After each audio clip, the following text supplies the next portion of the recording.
Assalamualaikum warahmatullahi wabarakatuh.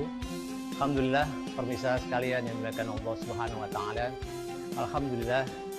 Alhamdulillah hamdan thayyiban barakan fi alladhi yuhibbuna rabbuna wa yarda. Allahumma shalli wa sallim ala sayyidina Muhammad wa ala ali sayyidina Muhammad amma ba'd. Alhamdulillah. Pada kesempatan hari ini yang penuh barokah, yang penuh tambahan kebaikan, kata Imam Ghazali, Ziyadatul Khair, mudah-mudahan di bulan Ramadan ini kita senantiasa mendapatkan tambahan-tambahan kebaikan tentunya. Dan tentu yang kita harapkan adalah kebahagiaan di dunia wal akhirah untuk diri kita dan juga untuk keluarga kita. Sehingga di bulan Ramadan ini kita mendapatkan kemaksimalan fungsi, ya, terutama ketika kita berbicara tentang hati. Jamaah sekalian yang dimuliakan oleh Allah SWT, ketika kita melihat beberapa fenomena-fenomena yang ada di bangsa ini, dan juga mungkin fenomena di luar dari Indonesia, kadang-kadang kita miris melihat adanya kerusakan-kerusakan moral, adanya kehancuran perilaku, adab, dan seterusnya.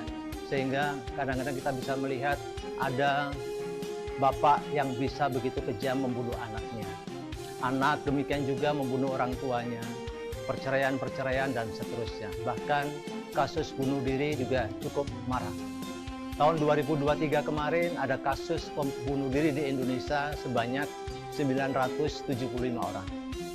2022 sebanyak 900, yang artinya ada kenaikan jumlah orang yang melakukan bunuh diri. Tentu ini sesuatu yang sangat menyedihkan bagi kita semuanya dan terasa dampaknya. Karena nanti akan menjadi sebuah tren yang mudah-mudahan tidak terjadi, akan diikuti oleh generasi-generasi yang lainnya. Nah, semuanya itu tentu terkait dengan lain, memang ada hubungan-hubungan lain, yaitu terkait dengan bagaimana respon kita sebagai umat Islam, dengan tetangga dan seterusnya untuk membantu saudara-saudara kita. Nah, di bulan Ramadan ini, marilah kita manfaatkan untuk benar-benar membersihkan hati kita dari penyakit-penyakit hati. Yang kita datang nanti menghadap Allah Subhanahu wa taala dengan membawa hati yang salim, hati yang bersih, hati yang selamat. Yauma yanfa'u malu wala banun illa man atallaha biqalbin salim. Suatu hari nanti yang tidak bermanfaat malu wala banun, harta-harta kita, anak-anak kita, illa man atallaha biqalbin salim. Kecuali yang datang pada Allah dengan membawa hati yang bersih, hati yang selamat. Itulah tujuan kita. Sehingga mari di bulan Ramadan ini kita bersihkan. Imam Ghazali di dalam kitab Minhajul Abidin menyebutkan ada 4 hal yang menjadikan hati kita ini terus mengalami penyakit-penyakit sehingga kita sulit untuk khusyuk dalam beribadah kepada Allah Subhanahu wa taala. Apa itu? Mari kita lihat di diri kita sendiri. Apakah kita memiliki penyakit-penyakit tersebut? Yang pertama adalah tulul amal, panjang angan-angan. Yang kedua al-kibr, sombong. Yang ketiga adalah al-hasad, dan yang keempat adalah istiqjal. Kita lihat tulul amal. Banyak di antara kita sering menunda-nunda ibadah kepada Allah Subhanahu wa taala. Menunda taubat kepada Allah Subhanahu wa taala, nanti saja, usia kita masih panjang dan seterusnya. Padahal perintah Allah wasari'u ila magfiratin min rabbikum wal jannah. Kita diminta untuk segera fafiru ilallah, segera mendatangi Allah Subhanahu wa taala. Tidak pernah menunda-nunda, memperbanyak taubat. Nabi Adam alaihissalam dalam kitab yang sama Minhajul Abidin melakukan 1 kali dosa, harus bertobat dan diterima tobatnya oleh Allah Subhanahu wa taala selama 200 tahun. Dengan berdoa, Rabbana dzalamna anfusana wa illam taghfir lana wa tarhamna lanakunanna minal khasirin. Sebuah pengakuan dosa yang dilakukan oleh Nabi Adam alaihissalam yang begitu tulus. Menangis air matanya menjadi minuman serangga-serangga dan burung-burung disebutkan dalam kitab tersebut. Tentu ini menjadi motivasi bagi kita. Jangan sampai kita menunda tobat kepada Allah Subhanahu wa taala, yang tobat ini akan mendatangkan kebaikan di dunia dan akhirat. Kedua adalah penyakit al-kibr, sombong. Penyakit yang menghinggapi hampir semua orang yang merasa memiliki kelebihan. Kelebihan ilmu, kelebihan harta, jabatan, rupa, dan seterusnya. Maka ini menjadi penyakit yang memang diturun-temurunkan oleh iblis ketika iblis disuruh sujud kepada Nabi Adam alaihissalam. Iblis mengatakan, ana khairum minhu, khalaqtani min nar wa khalaqtani min tin. Aku ini lebih baik daripada Nabi Adam.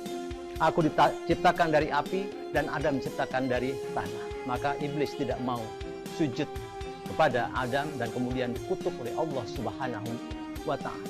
Penyakit ini sering hinggap kepada kita. Yang disebut sombong adalah batrul haq wa ghamtun nas, menolak kebenaran dan meremehkan orang lain. Maka tentu ketika kita disinggapi penyakit-penyakit seperti ini, kita langsung tobat kepada Allah. Yang sampai ini kita tanamkan rasa sombong sehingga akan menghancurkan hati kita menjadi hati yang semakin penyakit, bahkan akhirnya menjadi hati yang mayit, kolbun mayit. Yang ketiga adalah penyakit hasad.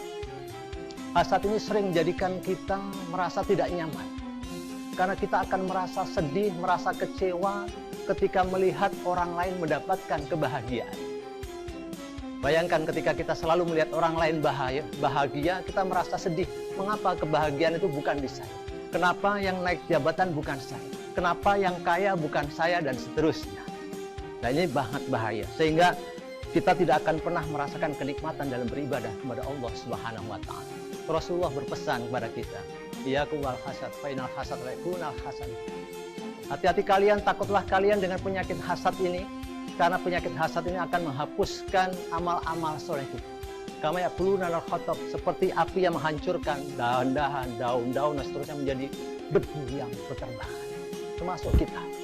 Bagaimana kita bisa dekat kepada Allah? Ada sebuah kisah yang luar biasa. Seorang anak ulama, seorang putra dari ulama yang kemudian mengalami su'ul khotimah.